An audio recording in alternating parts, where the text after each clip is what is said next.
What is being looked forward to from a leader is, he should be able to see things that other people are not able to see.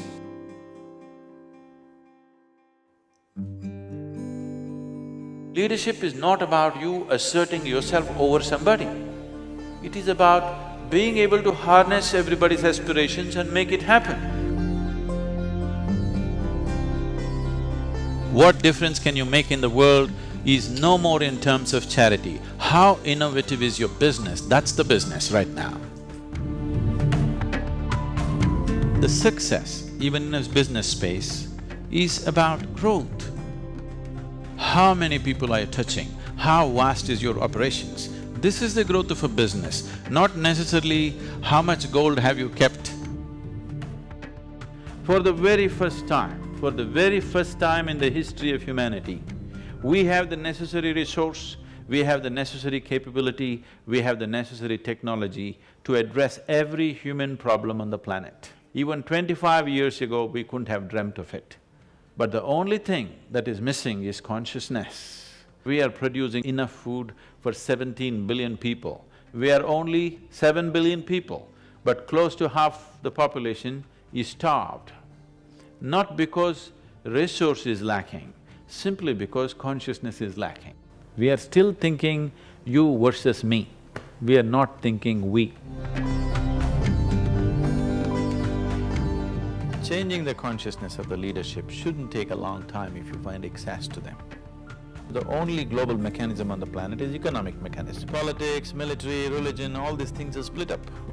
Economy is one thing which bridges across all divides. Only an economic leader can cross boundaries and go where he wants. A political leader cannot do it, a military leader cannot do it, a religious leader cannot do it. The only person who can really build what he wants across the globe is only the economic leader ultimately. In this effort, at one time I aimed at the political leadership. Then I found economic leaders are easier to work with, more willing to change. And I think it's very important. The forum has done a fantastic job of putting these people together.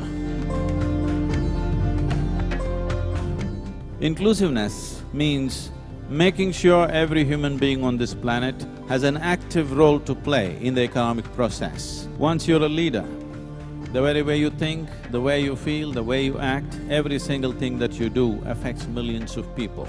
When such a privilege has been conferred upon an individual human being, I think it is a fundamental responsibility of every leader to do something about himself within himself, to elevate himself in whichever way possible. It's very, very essential today.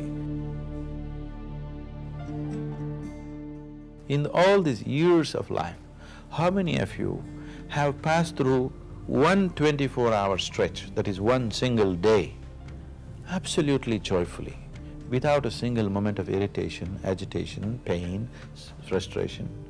24 hours. Very few people on this planet can say yes to this, very few. If you have to manage 1,000 minds, first of all, you must be able to manage yours, isn't it? You cannot manage your own mind, how are you going to manage 1,000 minds? The only and the worst crime that you can commit in this world, in this life, is you did not explore the full depth and potential of life. Somebody decides what I should eat, what I should wear, where I should go, where I should not go, you call this slavery. But now somebody decides what should happen within me. Is this not slavery? Anybody can make you go haywire any moment in your life. Yes, people can provoke you to lose your balance within yourself. So, if this doesn't change, your ability to master your destiny is very minimal.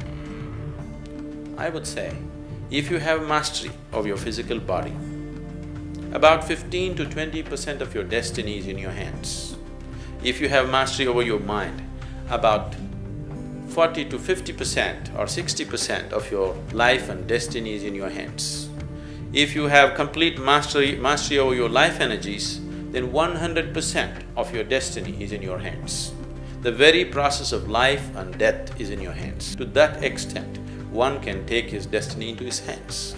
But right now you're just thinking about everybody taking your cue and following the leadership the way you want it. You want your industry to go your way, you want your management to go your way, you want your family to go your way. Even on that level, if you have much more control over your physical body, your mind, your emotion and your energies, you will see very easily the world will start following you. Rather than you being a slave of the situations, you start creating situations the way you want it. So this is an inner science. As there is an external science for external well-being, there's an inner science for inner well-being.